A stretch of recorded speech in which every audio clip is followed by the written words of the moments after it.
Last time that we talked about ROE.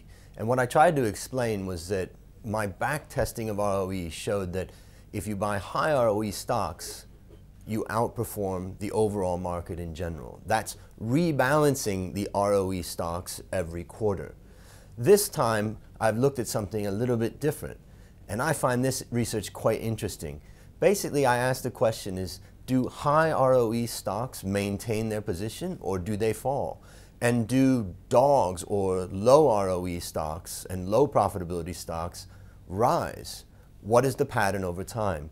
In order to conduct this research, first I had to switch away from ROE to ROIC, which is the return on invested capital. Why is that? Well, it's because ROE is the profit divided by equity, and ROIC is the profit divided by equity plus debt. You end up with a bigger denominator, and when a company's in distress, this is a better indicator of profitability. So I use ROIC, and basically what I then do is go back over the last 10 years, and during that time, I identify the highest to lowest profitability companies going back 10 years ago. And I break them down into quintiles or groups of 5. And then what I do is take the top and the bottom, and I measure the performance of those companies over time. In theory, the profitability of the high profit companies would fall over time, and the profitability of low profit companies would rise over time. This was the question that I was asking in this research. Now, I repeated that quarter after quarter after quarter, and then basically averaged that.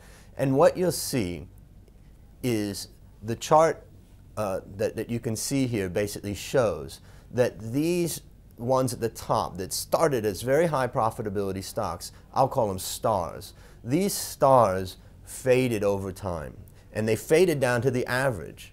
Now, what's remarkable is it took about 3 to 4 years before they got to average. The second thing you can see from it is not only did they get to average, but they didn't collapse below average. So though they fell in profitability, they didn't die. Now, the other interesting part about that is that the dogs never came back. So what I say is once a dog, always a dog. Now, what you can see is that because the dogs never came back, they always stayed low in their profitability.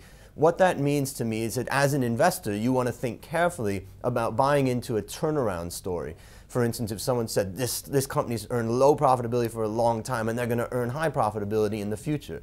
Well, you want to be careful about that, and the reason why is because we can see it's rare that a dog turns around.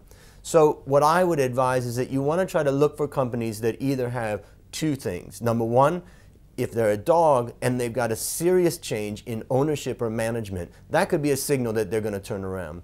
And the second thing is if they are a cyclical company operating in a cyclical industry. If it just happens to be the bottom of the cycle for the industry, of course every company in the industry is going to do poorly. So you want to look for good quality management in a cyclical company. Now, next I highlight the profitability of different companies in the Thai market over time. What's most remarkable is companies such as Advance and BEC, both happen to be in my current portfolio, and these two stocks have maintained their competitive advantage over more than a decade. So this research helps me in thinking about how to pick stocks and how to hold stocks. And I think the main conclusion you want to think about when you're buying high return stocks is that you make sure that you don't hold them forever. You hold them over the time that they're profitable. So that wraps up this research. I think there's more to look at. For instance, we could look at the valuation of these stocks relative to where their ROE and returns are. But I'll save that for another one. I'm Andrew Stotz, and thanks for listening.